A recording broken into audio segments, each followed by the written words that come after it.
പശ്ചിമേഷ്യൻ സംഘർഷങ്ങളിൽ ആശ്വാസമെത്തി എന്ന വാർത്തകളാണ് ഇപ്പോൾ പുറത്തുവരുന്നത്. ഉറപ്പുകൾ പാലിക്കാൻ സന്നദ്ധമെന്ന് വ്യക്തമാക്കുന്ന അമേരിക്കയുടെ പുതിയ സന്ദേശം ലഭിച്ചതായി ഇറാൻ അറിയിച്ചു. ഹോർമുസ് കടലിടുക്കിലെ പുതിയ കപ്പൽപാത സംബന്ധിച്ച് ഒമാനുമായി ധാരണയിലെത്തിയതായി ഇറാൻ ഉപവിദേശകാര്യ മന്ത്രിയും അറിയിച്ചിട്ടുണ്ട്. ഇത് അമേരിക്കയുമായുള്ള ധാരണാപത്രത്തിലെ 5ാം വ്യവസ്ഥയുടെ നടപ്പാക്കലല്ല എന്നും മന്ത്രി വ്യക്തമാക്കി. കപ്പൽപാതയുടെ ഭൂമിശാസ്ത്രപരമായ ഏകോപനത്തിൽ ധാരണയുമായിട്ടുണ്ട്. ഇത് സംബന്ധിച്ച് ഉടൻ തന്നെ ഒരു സംയുക്ത പ്രസ്താവന പുറത്തിറക്കുമെന്നും ഇറാൻ വിദേശകാര്യ മന്ത്രാലയം അറിയിക്കുന്നു. അതേസമയം ഹോർമുസ് തുറക്കുകയും ആണവായുധം ഇറാൻ സ്വന്തമാക്കുന്നത് തടയുകയുമാണ് ലക്ഷ്യമെന്ന് US state secretary Marco Rubio വ്യക്തമാക്കി. പിന്നാലെ അമേരിക്കൻ സൈനിക സാന്നിധ്യം ഹോർമുസ് വഴിയുള്ള കപ്പൽ ഗതാഗതത്തിന് ഭീഷണിയാണെന്നും ഇറാൻ ചൂണ്ടിക്കാട്ടി. ഇറാഖി എയർലൈൻസ് ഉൾപ്പെടെ ഇറാൻ സേനയുമായി ബന്ധപ്പെടുത്തിയിരുന്ന 3 സ്ഥാപനങ്ങൾക്കെതിരായ ഉപരോധം പിൻവലിക്കാൻ US ട്രഷറി വകുപ്പ് തീരുമാനിച്ചതായും റിപ്പോർട്ടുകൾ പറയുന്നുണ്ട്.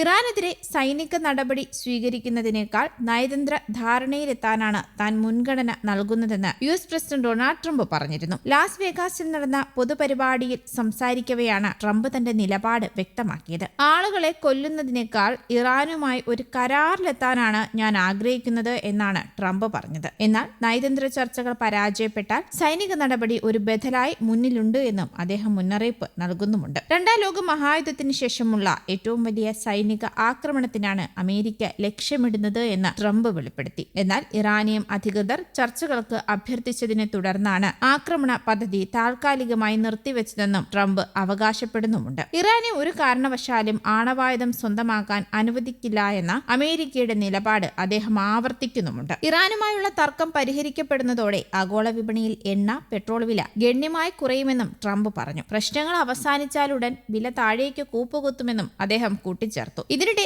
ചെങ്കടലിൽ കപ്പലിന് നേരെ വീണ്ടും ആക്രമണമുണ്ടായി. സംഘർഷം ലഘൂകരിക്കാൻ ശ്രമം തുടരുന്നതായി മധ്യസ്ഥ രാജ്യങ്ങൾ അറിയിച്ചിട്ടുണ്ട്. ഖത്തറും പാകിസ്ഥാനുമാണ് മേഖലയിലെ പ്രശ്നങ്ങൾ പരിഹരിക്കാനുള്ള നയതന്ത്ര മധ്യസ്ഥ നീക്കങ്ങൾക്ക് നേതൃത്വം നൽകുന്നത്. ഇതിനെല്ലാം ഇടയിൽ അമേരിക്കയ്ക്ക് വീണ്ടും മുന്നറിയിപ്പുമായി ഇറാൻ എത്തുകയും ചെയ്തിട്ടുണ്ട്. ഇറാനെതിരെ അമേരിക്ക ഇനിയൊരു ആക്രമണം നടത്തിയാൽ ഗൾഫ് രാജ്യങ്ങളിലെ ഊർജ്ജ അടിസ്ഥാന സൗകര്യങ്ങളും അമേരിക്കൻ സൈനിക താവളങ്ങളും ആക്രമിക്കുമെന്ന് ഇറാൻ മുന്നറിയിപ്പ് നൽകി. കരാറിലെത്തിയില്ല എങ്കിൽ ഇറാനെ ആക്രമിക്കുമെന്ന ട്രംപിന്റെ പ്രസ്താവനയോട് പ്രതികരിക്കുകയായിരുന്നു ഇറാൻ. നയതന്ത്ര മാർഗത്തിലൂടെ പ്രശ്നപരിഹാരത്തിന് ശ്രമിക്കണമെന്ന് ഇറാൻ വിദേശകാര്യമന്ത്രി അബ്ബാസ് അരാഗ്ചിയും വ്യക്തമാക്കി. പുതിയ ആക്രമണങ്ങൾ നടത്തുന്നതിൽ നിന്ന് ട്രംപിനെ പിന്തിരിപ്പിക്കാൻ അദ്ദേഹത്തിന്മേലുള്ള തങ്ങളുടെ സ്വാധീനം ഉപയോഗിക്കണമെന്ന് ഗൾഫ് രാജ്യങ്ങളോട് അരാഗ്ചി ആവശ്യപ്പെട്ടു എന്ന വിവരവും പുറത്തുവരുന്നുണ്ട്. ഇറാനു നേരെയുള്ള ഏത് ആക്രമണവും ഗൾഫ് മേഖലയിലുടനീളമുള്ള അമേരിക്കൻ ആസ്തികൾക്കും ഊർജ്ജ കേന്ദ്രങ്ങൾക്കും നേരെയുള്ള തിരിച്ചടിക്ക് കാരണമാകുമെന്നാണ് മുന്നറിയിപ്പ്. തിരിച്ചടിക്കാൻ ഞങ്ങൾ സജ്ജമാണ്. എന്നാൽ മേഖലയിലുടനീളം സംഘർഷം കൂടുതൽ വഷളാകുന്നതും നാശനഷ്ടങ്ങൾ ഉണ്ടാകുന്നതും ഒഴിവാക്കാൻ നയതന്ത്രപരമായ പരിഹാരം കണ്ടെത്തുന്നതാണ് ഏറ്റവും ഉചിതമായ മാർഗമെന്ന് കരുതുന്നു എന്നും അരാഗ്ചി വ്യക്തമാക്കി. അതേസമയം ഇറാൻ ഭരണകൂടത്തിലെ ഭിന്നതകൾ ചർച്ചകൾ ബുദ്ധിമുട്ടിലാക്കുന്നു എന്ന് American vice president JD Vance പ്രതികരിച്ചിരുന്നു. ഇറാൻ സർക്കാരിൽ ഭിന്നത നിലനിൽക്കുന്നതിനാൽ അവരുമായി ചർച്ച ബുദ്ധിമുട്ടാണെന്നാണ് JD വാൻസ് പറഞ്ഞത്. ഇറാൻ സർക്കാരിനുള്ളിൽ യുദ്ധം തുടരണമെന്ന് ആഗ്രഹിക്കുന്നവരും യുദ്ധം അവസാനിപ്പിക്കണമെന്ന് ആഗ്രഹിക്കുന്നവരും ഉണ്ടെന്നും അദ്ദേഹം